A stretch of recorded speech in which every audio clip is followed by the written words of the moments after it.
பிதாவானவர் தான் ஒரு குமாரனாய் இந்த பூமியிலே வந்து, ஒரு மனுஷ குமாரனாய் வந்து நமக்காக அடிக்கப்பட்டார், நமக்காக நொறுக்கப்பட்டார், நமக்காக அவர் வியாகுலப்பட்டார்.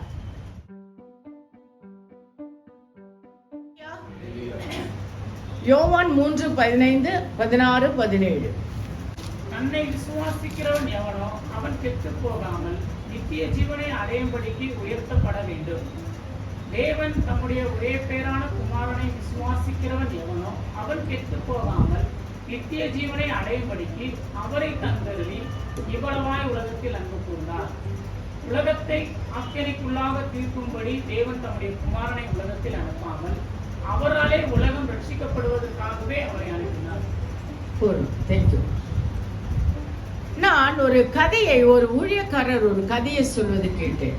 அவரும் அவர் பிள்ளையும் ஒரு இடத்திலே கடந்து செல்லும் பொழுது அங்கே ஒரு எறும்பு கூடானது கலைந்து போய், எல்லா எறும்புகளும் அதிலே சிலது இறந்து போய் சிலதெல்லாம் நசுக்கப்பட்டு அந்த இடம் கலைந்து போயிருந்தது.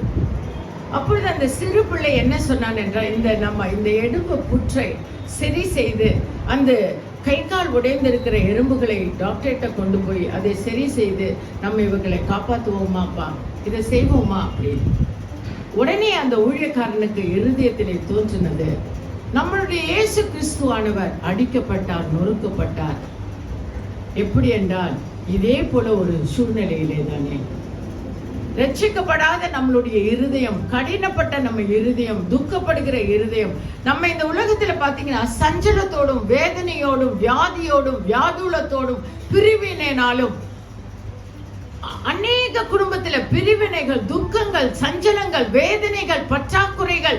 இதற்காக மாத்திரம்தான் கர்த்தர் தன்னுடைய ஒரே குமாரனை இந்த பூமியிலே அனுப்பினார். அந்த எறும்பு கூட்டை காப்பாற்ற வேண்டும் என்றது அந்த சிறு பிள்ளைக்கு இருந்த அந்த மன சஞ்சலம் அல்லது அந்த வேகம் தான் நம்மளுடைய பிதாவானவர் தன் இருதயத்திலே வைத்திருந்த வேகம். என் ஜனங்கள் இப்படி கெட்டு போகிறார்களே, என் ஜனங்கள் இப்படி துக்கப்படுகிறார்களே, என் ஜனங்கள் இப்படி வேதனைப்படுகிறார்களே, என் ஜனங்கள் இப்படி வியாதியிலே வியாகுலத்திலே இருக்கிறார்களே, அவர்கள் மன சஞ்சலத்தோடு காணப்படுகிறார்களே, என் ஜனங்கள் இப்படி ஆண்டவரே பிரிவினையிலே இருக்கிறார்களே என்று அவர் நினைத்து தன்னுடைய தான் குமாரனாய் வந்து இந்த பூமியிலே மாம்ச மனுஷனாக அவர் பிறந்தார். ஹல்லேலூயா. It is the Father who came as Son into this world. பிதாவானவர் தான் ஒரு குமாரனாய் இந்த பூமியிலே வந்து, ஒரு மனுஷ குமாரனாய் வந்து நமக்காக அடிக்கப்பட்டார், நமக்காக நொறுக்கப்பட்டார், நமக்காக அவர் வியாகுலப்பட்டார். யோசிச்சு பாருங்க, அவர் கம்பியில அடிக்கப்படும் போது அவர் செதைகள் பிஞ்சி போயிற்று என்று வேதம் சொல்கிறது.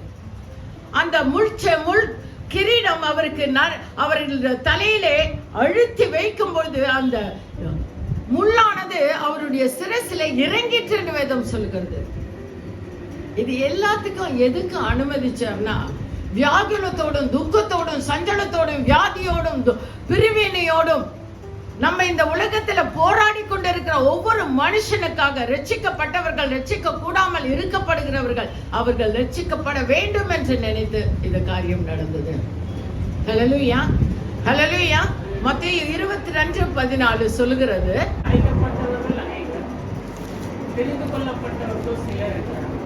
அப்போ அந்தபடியே அழைக்கப்பட்டவர்கள் அநேகர், தெரிந்து கொள்ளப்பட்டவர்களோ சிலர். அப்போ அநேகர் அழைக்கப்பட்டிருக்கிறார்கள், கிறிஸ்து இயேசுவை அறிந்திருக்கிறார்கள், நான் ரட்சிக்கப்பட்டேன் என்று சொல்லுகிறார்கள்.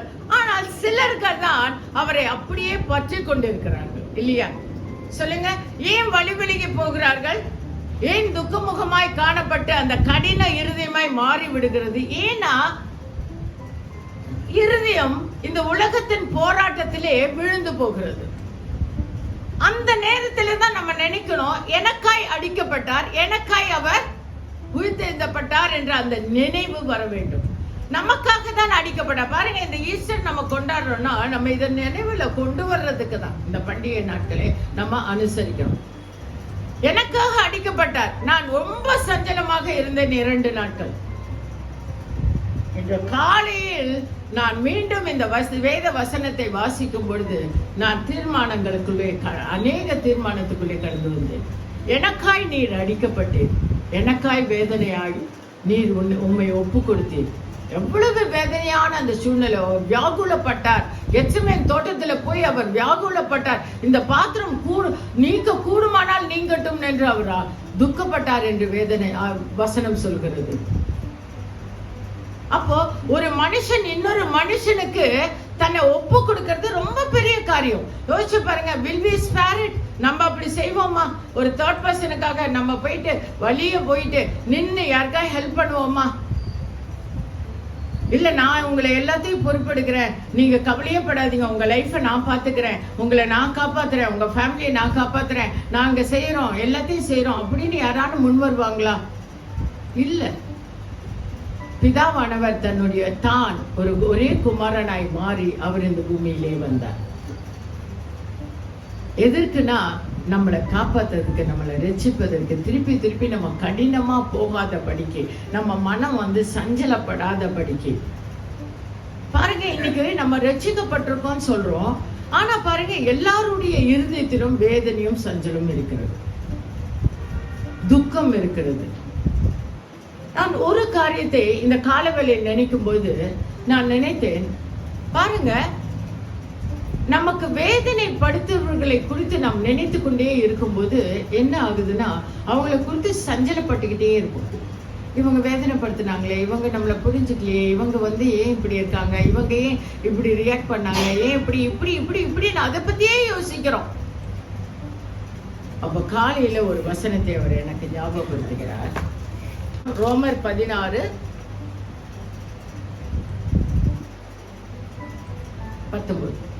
கீழ்ப்படிதல் யாவருக்கும் தெரிய வந்திருக்கிறது, ஆகையால் உங்களை குறித்து சந்தோஷப்படுகிறேன். ஆனாலும் நீங்கள் நன்மைக்கு ஞானிகளும் தீமைக்கு பேதைகளுமாய் இருக்க வேண்டும் என்று விரும்புகிறேன். தீமைக்கு நாம் பேதைகளால், அதாவது ஒரு தீமை ஒருத்தர் செய்கிறாங்க, ஒரு தீமை நம்மளை சூழ்ந்து வருகிறது, இது இவர்களால் வருகிறது என்று நினைக்கும் பொழுது அந்த இடத்திலே நாம் பேதையா இருக்க வேண்டும். அதாவது ஒன்றும் அறியாதவர்களாய், இதை குறித்து சிந்திக்காதவர்களாய், இது ஏன் நடக்கிறது என்று சிந்திக்காதவர்களாய் நாம் அதை விட்டுவிட வேண்டும். இப்போ இந்த கால வேளையில் என்னை கர்த்தர் அந்த சிந்தனையிலே ரட்சித்தார் என்றால் இதற்காக தான் இயேசு நமக்காய் அடிக்கப்பட்டார். ஹல்லேலூயா. பாருங்க, இல்லைனா என் இருதயம் கடினப்பட்டு போகும். இவர்கள் இப்படி செய்கிறார்களே, இவர்கள் நன்மை செய்தும் இவர்கள் நமக்கு தீமை செய்கிறார்களே என்று நினைக்கும் பொழுது நமக்கு அவர்களை குறித்து ஒரு எரிச்சலும் கோபமும் இருதயம் கடினப்படுகிறது. ஆனால் இந்த வேத வசனம், கிறிஸ்து இயேசு ஆனவர் நமக்கு இந்த வசனத்தை கிறிஸ்துவாக வந்து இந்த வார்த்தையை நமக்கு கொடுக்கும் பொழுது அந்த இடத்திலே நாம் கற்றுக்கொள்ள வேண்டும், நான் தீமைக்கு பேதையாய் இருக்க வேண்டும் என்று.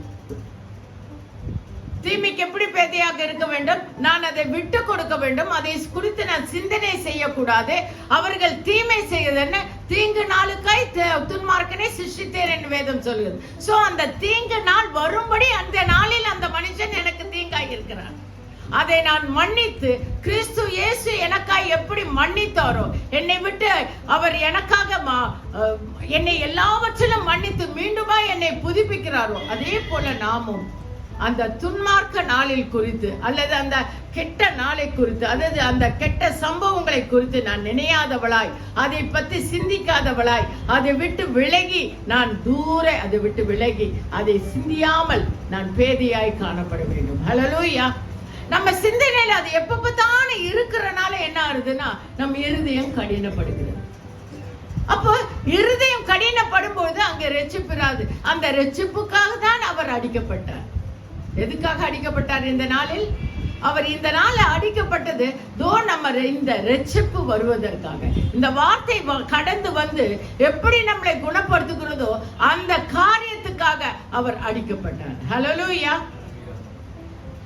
அப்போ நம்ம ஒரு வசனம் சொல்லுது, ரட்சிக்கப்பட்டவர்கள் அனுதினமும் சபையிலே கூட்டிச்சு. அப்போ நம்ம ரட்சிக்கப்பட்டவங்க தானே, நம்ம சபையில உட்கார்ந்துட்டு இருக்கோம், நம்ம ரட்சிக்கப்பட்டுட்டோம் அப்படிதானே நினைக்கிறோம்? கிடையாது.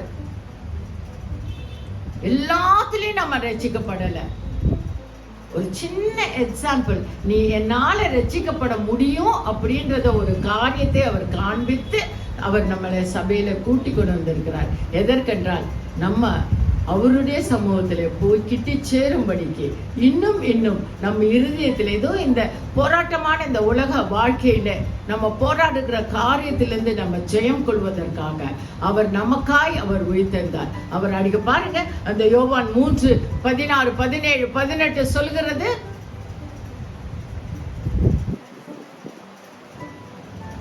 தேவன் தம்முடைய ஒரே பேரான குமாரனை விசுவாசிக்கிறவன் எவனோ, நாம் விசுவாசித்து இந்த இடத்திலே காத்திருக்கும் பொழுது மாத்திரம்தான் தேவன் தம்முடைய ஒரே பேரான குமாரனை விசுவாசிக்கிறவன் எவனோ அவன் கெட்டு போகாமல் நித்திய ஜீவனை அடையும்படிக்கு.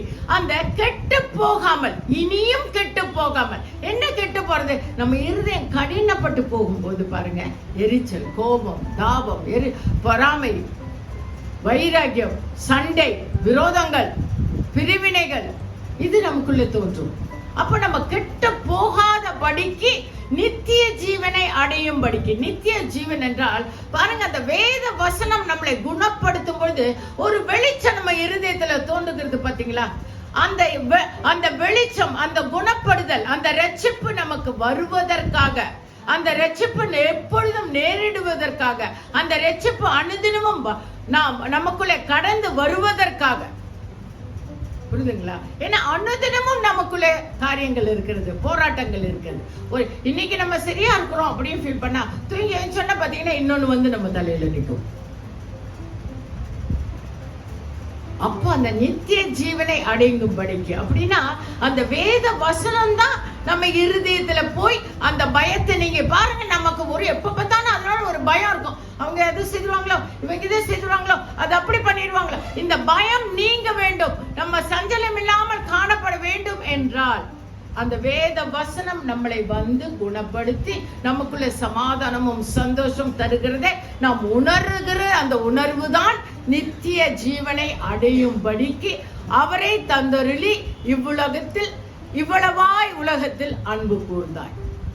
இவ்வளவானா இவ்வளவு பெரிய அன்பு. பாருங்க, அதான் நமக்கு தப்பான காரியம் நமக்கு நேரிடும் பொழுது அவர்களை நாம் மன்னிக்கும் பொழுது மட்டும்தான் அங்கே என்ன வருகிறது? நாம் பேதியாய் காணப்பட முடியும். தீமைக்கு பேதியாய் அப்படின்ற வசனம் எப்படி வருதுன்னா, அவங்க தீமை செஞ்சிட்டாங்க, ஆனா நம்ம அன்புள்ளவங்களா இருக்கணும். அப்படின்னும் போது அந்த தீமையும் இந்த அன்பும் போராடும் பொழுது அன்பு ஜெயிக்க வேண்டும், அன்பினாலே ஜெயிக்க வேண்டும். நாம் 7க்கு 70 முறை மன்னிக்க வேண்டும் என்ற வசனம் நமக்குள்ளே கடந்து வர வேண்டும். அப்ப அவங்களை மன்னிக்கும் பொழுது அது நமக்கு என்ன, அது நம்ம பேதியா அப்படி நின்று விலகி நிக்கலாம். நம்ம மன்னிக்க முடியலன்னா நம்ம இருதயம் கடினப்பட்டு போகும். நமக்கு வருகிற ஒவ்வொரு காரியத்தையும் நீங்க வாழ்க்கையில பாத்தீங்கன்னா நீங்க அப்படி ஒவ்வொரு நாளும் நீங்க ஆராய்ந்து பாருங்க. நம்ம இருதயம் பாருங்க கடினமா இருக்குது. நம்ம ஒண்ணுக்கு ஒண்ணு செய்யலாமான்னு தோணும். எனக்கு ஆனா பயம் தோணும், ஆனா செய்ய மாட்டேன், ஏன்னா பயம். அதை விட பெருசா ஆண்டவர் எனக்கு தான் செஞ்சிருவாரோன்ற பயம். ஆனா வேகமா விரைந்தோடும் கால்களோடு செய்கிறவர்களை நான் கண்டிருக்கிறேன். ஊழியம் இப்படி ஆகிறதுக்கு காரணமே அந்த விரைந்தோடின கால்கள். ஒரு காரியத்தை புரிந்து கொள்ள வேண்டும், இல்லைன்னா பரிசுத்த ஆவியானவருடைய இடைப்படுதலோடு நம் வாழ்க்கை நடத்தப்பட வேண்டும். அப்பொழுதுதான் நித்திய ஜீவனை. சும்மா எல்லாருமே வசனம் படிச்ச நித்திய ஜீவன அந்த ஜீவனோடு நம் இருதயம் எப்பொழுது சமாதானத்தோடு சந்தோஷத்தோடு அந்த கடினத்திலிருந்து விடுதலை ஆக்கப்பட்டவர்களாய் இருக்க வேண்டும். அதற்காக தான் அவர் தந்தருளி, அடுத்த வசனம், ஆக்கினைக்குள்ளாக தீர்க்கும்படிக்கு தேவன் தம்முடைய ஒரே குமாரனை உலகத்தில் அனுப்பாமல்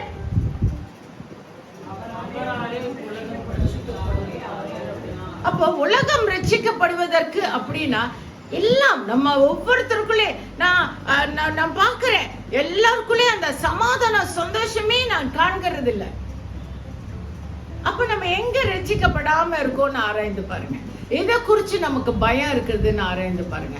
ஏன் நம்ம இருதயம் சஞ்சலப்படுகிறது? ஏன் நம்ம இருதயம் கடினமா இருக்கிறது? ஏன் வேதனையா இருக்கிறது? ஏன் சோர்வாய் இருக்கிறது? ஏன் எரிச்சலாய் இருக்கிறது? ஏன் கோபமாக இருக்கிறது? எதை குறித்து? அந்த இடத்துல ஏன் ரட்சிப்பு இல்லை? எந்த வேத வசனம் நமக்குள்ளே கடந்து போகல? அப்போ ரட்சிக்கப்படுவதற்காகவே அவரை அனுப்பினார். பிதாவானவர் கிறிஸ்துவை எதுக்காக அனுப்பினார்? ரட்சிக்கப்படுவதற்காகவே. அதாவது நமக்குள்ள காணப்படுகிற போராட்டங்கள்ல இருந்து தெளிந்த புத்தி உள்ளவர்களாய் மாறும்படிக்கு இந்த வசனம் நமக்குள்ளே கடந்து வந்து நம்மளை பலப்படுத்தும் பொழுது அது நித்திய ஜீவனாய். அடுத்த வசனம், ஆக்கினைக்குள்ளாக தீர்க்கும்படிக்கு, இல்லையா? அந்த ஆக்கினைக்குள்ள நம்ம போகாதபடிக்கு அவர் கரெக்டா நம்மளை ரட்சிக்கிறார். ஆக்கினைக்குள்ளாக தீர்க்கும்படி தேவன் தம்முடைய ஒரே குமாரனை உலகத்தில் அனுப்பாமல் அவராலே உலகம் ரட்சிக்கப்படுவதற்காகவே அவரை அனுப்பினார். அப்போ நம்ம ஒவ்வொருத்தரும் ரட்சிக்கப்படுவதற்காகவே இது நடந்தது. எந்த நிகழ்வு? அவர் அடிக்கப்பட்டது, அவர் சிலுவையிலே அவரை மரிக்க வைத்தது. இந்த நிகழ்வு எதற்கு நடந்தது என்றால் நம்ம ரட்சிக்கப்படும்படியா, நமக்குள்ளே ரட்சிப்பு வரும்படியா. எதற்காக ரட்சிப்பு? நம்மளுடைய கடின இருதயம், நம்மளுடைய சஞ்சலம், நம்மளுடைய வியாதி, நம்மளுடைய வியாகுலம், வேதனை நீங்கும்படிக்கு, அதுல இருந்து ரட்சிப்பு வரும்படிக்கு. பாருங்க, நமக்கு சஞ்சலம் வந்துட்டே இருக்கும்போது நம்ம இருதயம் ரொம்ப கடினப்படுது, இல்லையா? பெண்கள் அதை உணர்வீங்கன்னு நான் நினைக்கிறேன். ஆண்கள் நாங்க we are tough அப்படின்னு நீங்க சொல்லலாம். இல்ல, பெண்கள் எப்படி நீங்க உணர்ந்து பாருங்க. நமக்கு ஒரு காரியம் நமக்குள்ளே வந்துகிட்டே இருக்கும்போது நம்ம என்ன பண்ணுவோம்? நம்ம தீர்மானிப்போம், இதை குறித்து பேச வேண்டாம், இதை குறித்து நம்ம எதுவுமே செய்ய வேண்டாம் அப்படின்னு நினைக்கும் போது நம்ம இருதயம் கடினப்பட்டதுன்னு அர்த்தம். அந்த இடத்துல கடினப்பட்டாச்சுன்னு அர்த்தம். அந்த கடினப்பட்டு போகாதபடிக்கு அவர் ரட்சிப்பதற்காகவே அவரை அனுப்பினார். ஹல்லேலூயா. அந்த வேத வசனத்தினாலே நாம் குணப்படும்படிக்கு, அந்த இடத்திலே அவர் நாம் அந்த சூழ்நிலையை மேற்கொள்ளும்படிக்கு, மீண்டுமாய் சமாதானம், சந்தோஷம், தெளிந்த புத்தி, தெளிவுள்ளவர்களாய், அன்புள்ளவர்களாய் நாம் மாறும்படிக்கு அவர் நமக்காய் அடிக்கப்பட்டார். நம்ம எப்ப வேத வசனத்தை பாருங்க, ஒண்ணு தெரிஞ்சுக்கோங்க, வேத வசனத்தை தியானிக்காம அந்த வேத வசனம் நமக்குள்ள வராது. நம்ம வசனமே இல்லைன்னா we are dumb head, நமக்கு ஒண்ணுமே, நம்ம வெறுமையா இருக்கோம்னு அர்த்தம். இன்னைக்கு சபைகளிலே ஜனங்கள் பரிசுத்த ஆவியினாலே வழிநடத்தப்படாமல் காணப்படுகிறார்கள். ஆமாவா இல்லையா? ஆமாவா இல்லையா? சொல்லுங்க. பரிசுத்த ஆவியிலே வழிநடத்தப்படுகிறோம் என்றால் ஒரு காரியம் நடக்கிறதுக்கு முன்னாடியே ஆண்டவர் நமக்கு உணர்த்துவார். இதை செய்யாதே, இதை செய், இதை விலகி விடு, இது விலகு, இது விலகாம இரு, நீ இப்படி செய் அப்படின்ற அந்த காரியத்தை அவர் நமக்கு உணர்த்துவார். அப்போ அந்த உணர்த்தப்படாம இருக்கிறோம்னா நம்ம எங்க இருக்கிறோம்? நம்ம இருதயம் கடினப்பட்டு இருக்குன்னு அர்த்தம். அன்பு, பலம், தெளிந்த புத்தி உள்ள பரிசுத்த ஆவியானவரை அவர் தந்தருளின தேவன். அப்போ அவர் ஏற்கனவே தந்த இந்த பரிசுத்த ஆவியானவர் நமக்குள்ளே இருக்க ஏன் நமக்கு உணர்த்தப்படுவதில்லை? ஏன் நமக்குள்ளே ரட்சிப்பு வருவதில்லை?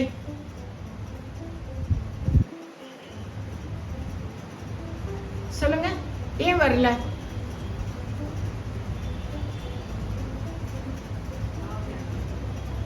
ஏன் வர்றதில்ல? ஒரு கோபம் தான் ஃபர்ஸ்ட் வருது. கோபம் வராம இது இந்த சூழ்நிலைக்காக தான் வந்தது அப்படின்னு சிந்திக்க முடியாத காரணம் என்ன? வார்த்தை ஏன் உணர்த்தப்படல? வார்த்தை உங்களுக்கு வசனமே தெரியாதா? வசனம் தெரியும். எல்லா கிறிஸ்தவர்களுக்கும் வசனம் தெரியும். உங்களுக்கு வசனம் தெரியும் தானே? நிறைய வசனம் தெரியும் தானே? கேட்டுட்டு இருக்கோமே. ஆனா அது உணர்த்தப்படுவதில்லை. ஏன்? பரிசுத்தாவே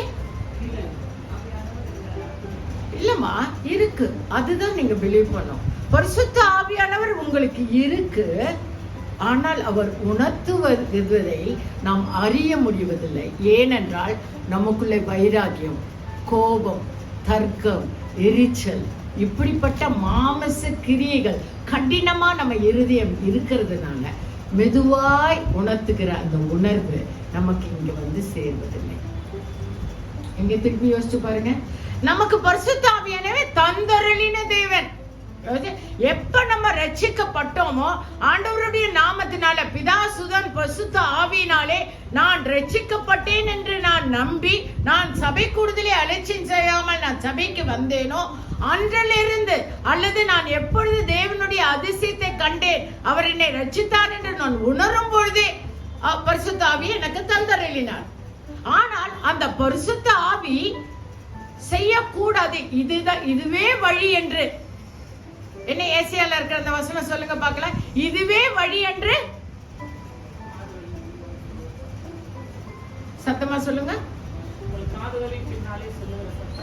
காதுகளின் பின்னாலே பாருங்க, இங்க உணர்த்தப்படுகிற அந்த சத்தம் எங்கே கேட்கிறது? காதுகளின் பின்னாலே. ஏன் அது கேட்கப்படுவதில்லை?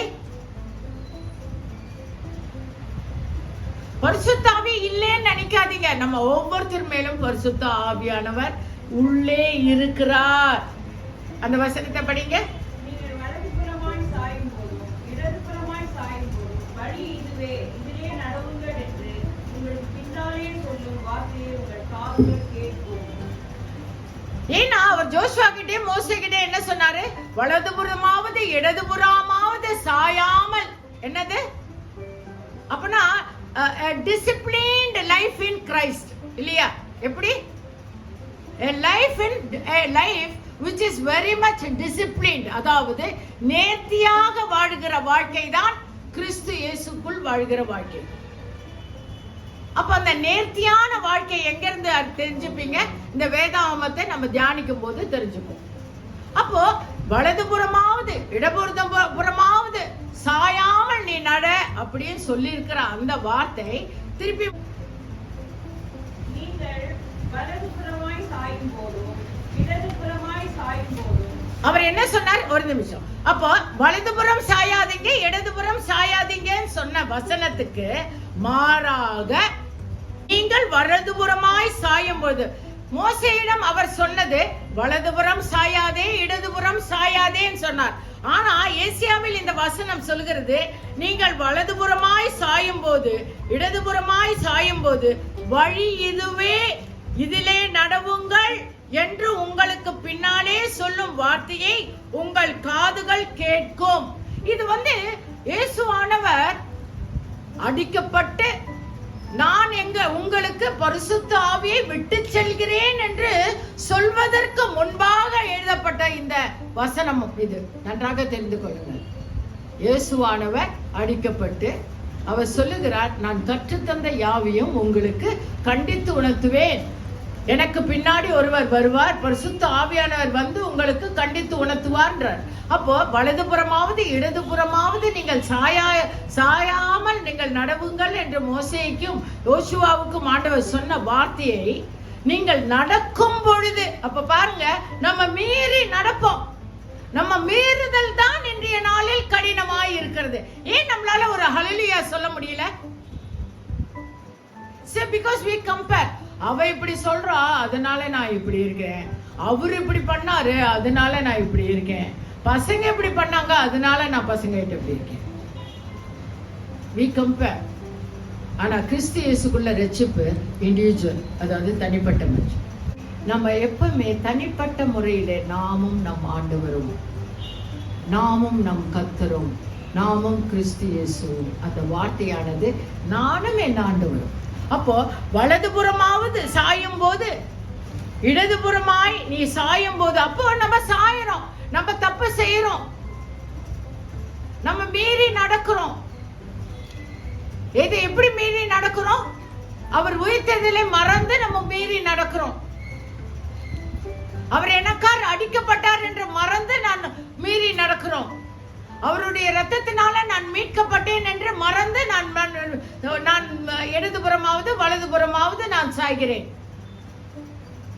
அப்போ சாயும் பொழுது வழி இதுவே, இதிலே நடவுங்கள். அப்போ வழி இதுவே, இதுவில் நடவுங்கள் என்று சொல்லுகிற சத்தம் உங்கள் பின்னாலே சொல்லும் வார்த்தை உங்கள் காதுகள் கேட்கும். சோ முன்னாடி சொல்ல மாட்டாருமா, பின்னாடி தான் சொல்லுவார். ஏன்னா நம்ம முன்னாடி போயிட்டு இருக்கோம். ஏன்னா எப்பவுமே அவர் நம்மள முன்னாடி விட்டுட்டு பின்னாடி வர்றவர் இல்ல, நம்ம கூடவே வருவார்.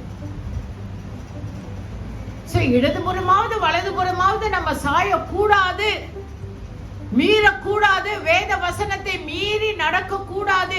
நித்திய ஜீவனுக்கு ஏதுவானவர்களாய் நாம் காணப்பட வேண்டும் என்று பிதாவானவர் விரும்பி தன்னுடைய ஒரே குமாரனை நமக்காய் அடிக்க ஒப்பு கொடுத்தார். Hallelujah. Give hand to him.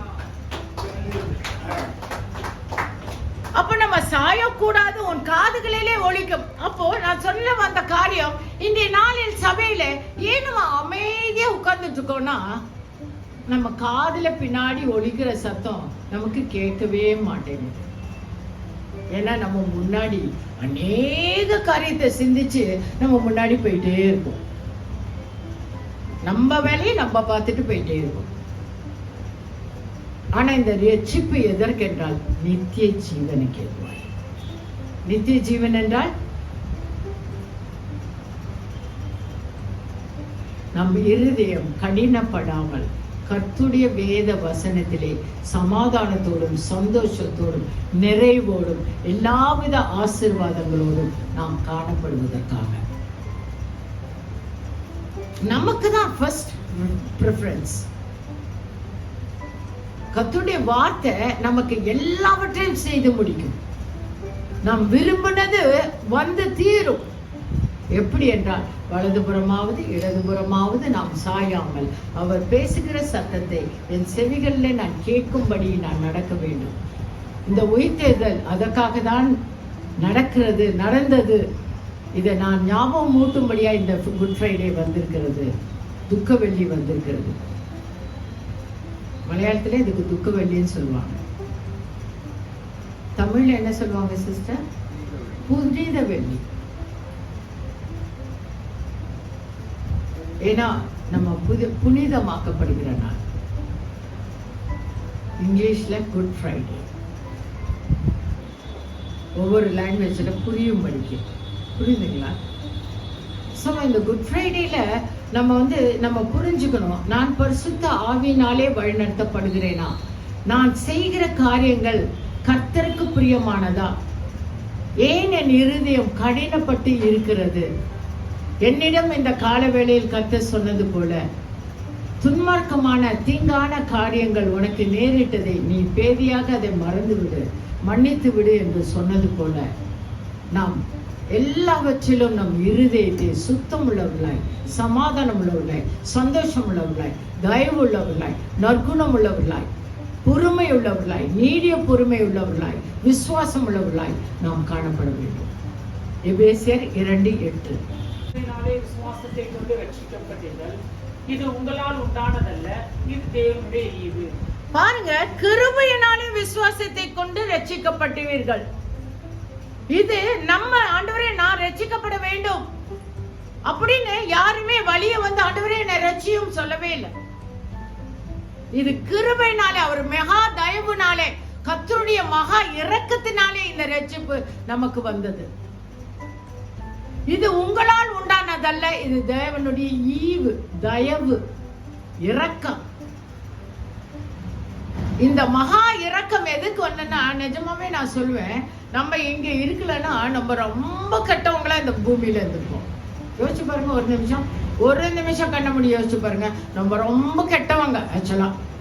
ஆமா, S, we are very bad in our heart and thoughts. யோசிச்சு பாருங்க, நம்ம இந்த ரட்சிப்பு, இந்த கர்த்தருடைய வார்த்தை நமக்குள்ள வரல, இப்படிப்பட்ட ஒரு ஆண்டவர் நமக்கு இருக்கிறாருன்ற நம்ம அறிந்து கொள்ளலைன்னா நம்ம எல்லாரும் ரொம்ப கெட்டவங்களா இருந்திருப்போம். இந்த கர்த்தருக்கு பயப்படுற பயத்தினாலதான் அந்த மீறுதல், அந்த எல்லைக்கோட்டை மீறாம இருக்கும். இது நம்மளால வந்ததல்ல, கர்த்தருடைய மகா இரக்கத்தினாலே, தயவுனாலே நமக்கு இது கிடைத்தது. ஏன்னா கெட்டவன் வாழ முடியாது, நல்லவன் தான் வாழ முடியும். அதனால நம்ம வாழ வைக்கணும். நம்ம வாழ்வீங்க, நீங்க நல்ல விதமா வாழ்வீங்க, சமாதானத்தோடு வாழ்வீங்க, எல்லா சம்பத்தோடு வாழ்வீங்க, நித்திய ஜீவனை அடைவீங்க அப்படின்ற அந்த உறுதிப்பாடு தான் இந்த ரட்சிப்பு. இந்த இடத்துல வந்து உட்கார்ந்துருக்கோம்.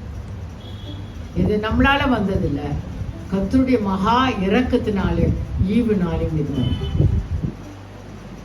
இதை குறித்து பெருமை பாராட்டுவதற்கு ஒண்ணு இல்லை, நான் ரொம்ப நல்லவன் ஆயிட்டேன், நான் ரொம்ப நீதியாயிட்டேன், நான் ரொம்ப உண்மையா இருக்கேன் அப்படின்னு பெருமை பாராட்டுறதுக்கும் ஒன்றும் இல்லை. நீ ஏன் இப்படி இருக்க, நான் இப்படி இருக்கேன் பார்த்தியா அப்படின்னு சொல்றதுக்கும் ஒன்றும் இல்லை. ஏன்னா இது மகா இரக்கத்தினாலே நாம் பெற்றுக்கொண்ட ரட்சிப்பு. ஹல்லேலூயா. இந்த ரட்சிப்பு யாருடையது? மகா இரக்கத்தினாலே கர்த்தரிடத்திலிருந்து நாம் பெற்றுக்கொண்டோம். சோ இதை நினைவு கூர்ந்து இடதுபுறம் வலதுபுறம் நாம் சாயாமல் இதுவே வழி என்று சொல்லுகிற உண்மையான வழியிலே நடக்கக்கூடியவர்களாய், நித்திய ஜீவனுக்கு எதுவான அந்த ரட்சிப்பின் பாதையிலே நடக்கக்கூடியவர்களாய் நாம் நம்மளுடைய வாழ்க்கையை இன்னும் தொடருவோம். இந்த மட்டும் வந்திருக்கிற நாம இன்னும் தொடருவோம். புரியுதுங்களா? கர்த்தர் உங்கள் ஒவ்வொருத்தரையும் ஆசீர்வதிப்பார்.